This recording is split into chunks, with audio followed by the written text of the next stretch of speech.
Bem-vindos, queridos espectadores, a mais um episódio cativante do canal Desvendando Milagres, onde desvendamos os contos eternos de fé e intervenção divina encontrados nas páginas das Escrituras.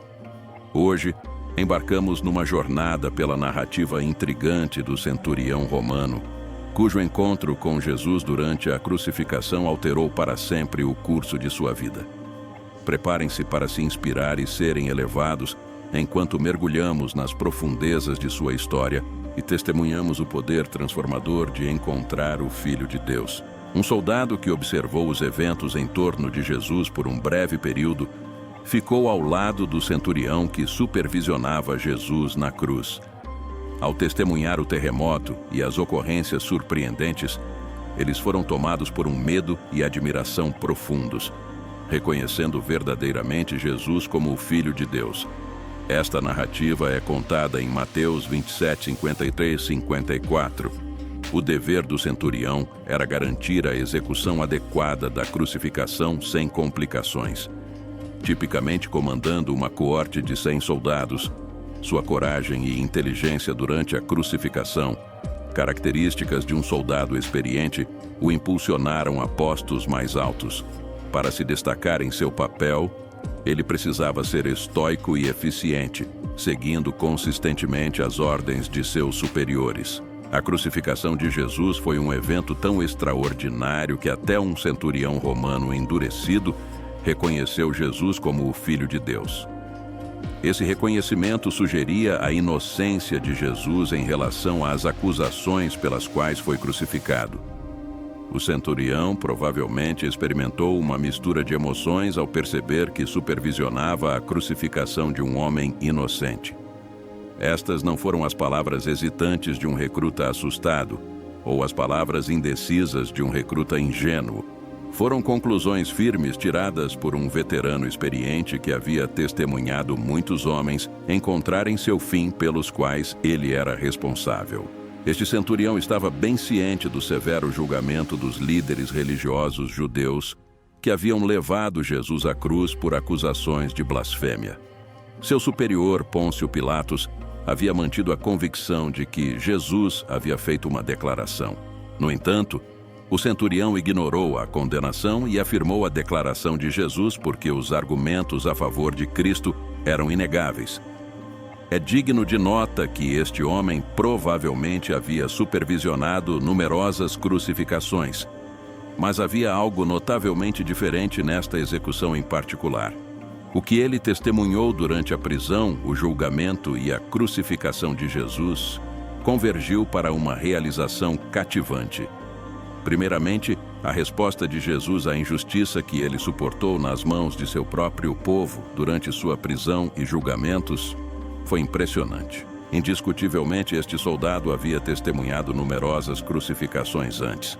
Durante o interrogatório de Jesus pelo sumo sacerdote, onde ele permaneceu em silêncio, o sumo sacerdote o adjurou a declarar se ele era de fato o Cristo, o Filho de Deus. Jesus afirmou isso prevendo sua futura glória. Este evento é registrado em Mateus 26, 62, 64.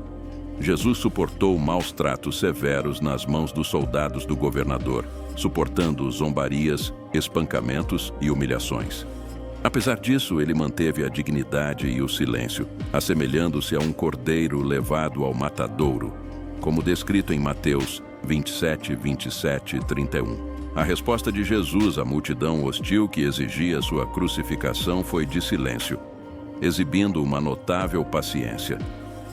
Mesmo quando o sumo sacerdote incitava a multidão a pedir a libertação de Barrabás em vez disso e procurava entender os supostos crimes de Jesus, a multidão persistia em exigir a crucificação de Jesus.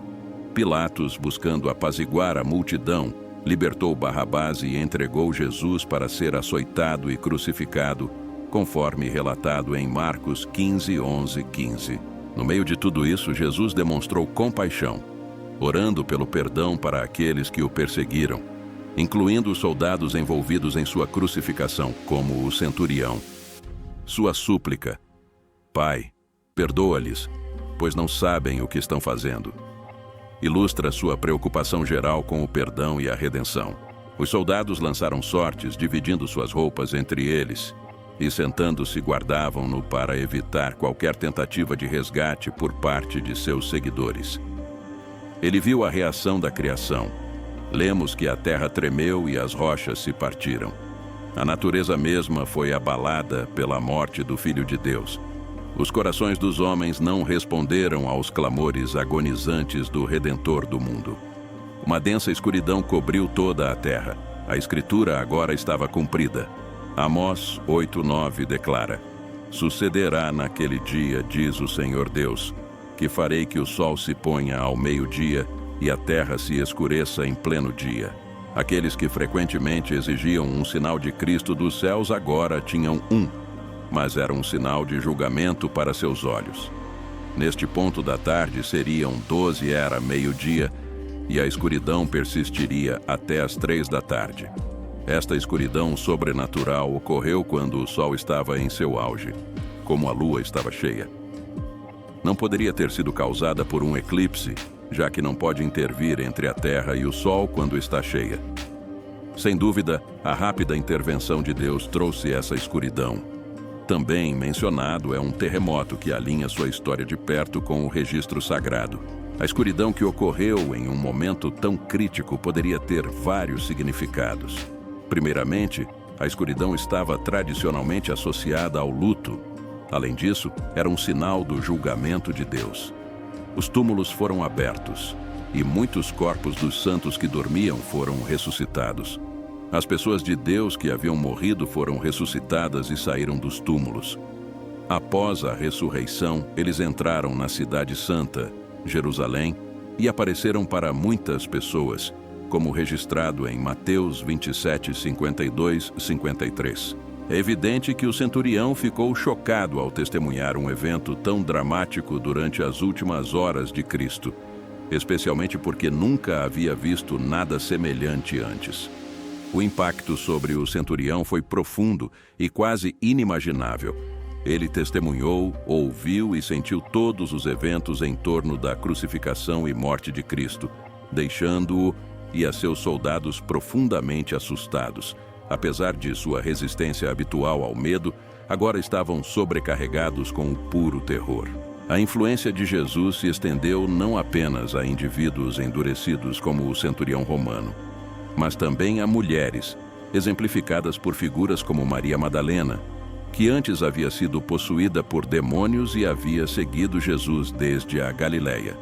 Entre as testemunhas havia muitas mulheres que haviam seguido Jesus desde a Galileia, incluindo Maria Madalena, Maria, mãe de Tiago e José, e a mãe dos filhos de Zebedeu, Tiago e João.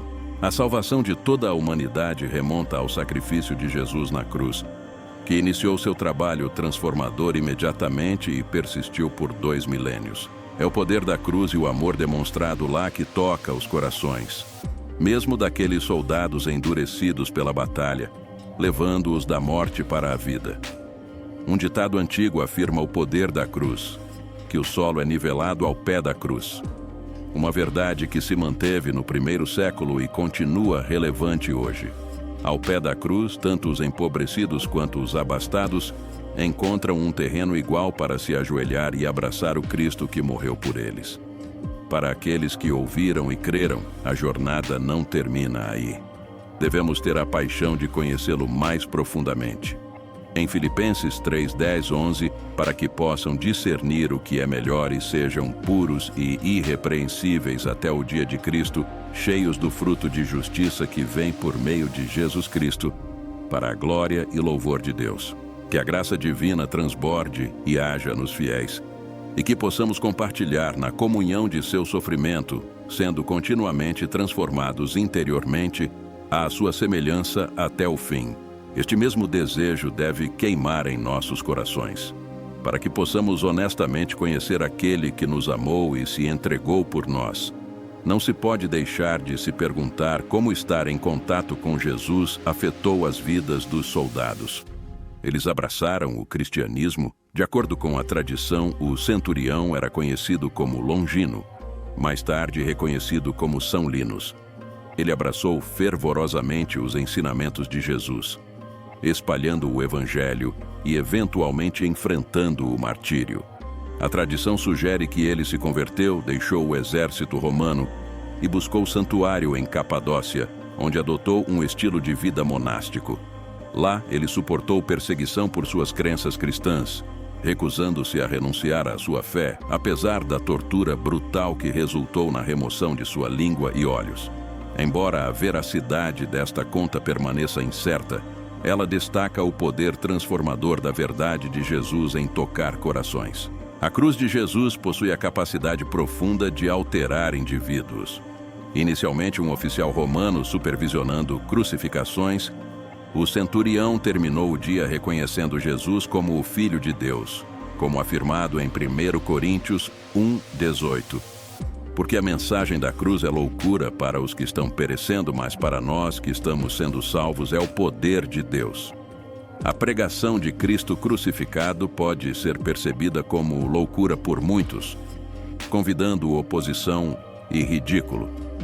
No entanto, para aqueles que respondem ao chamado, Cristo representa o poder divino e a sabedoria. No final, a decisão de aceitar a mensagem de Jesus repousa em cada indivíduo. Deus já iniciou o caminho da salvação por meio do sacrifício de Cristo.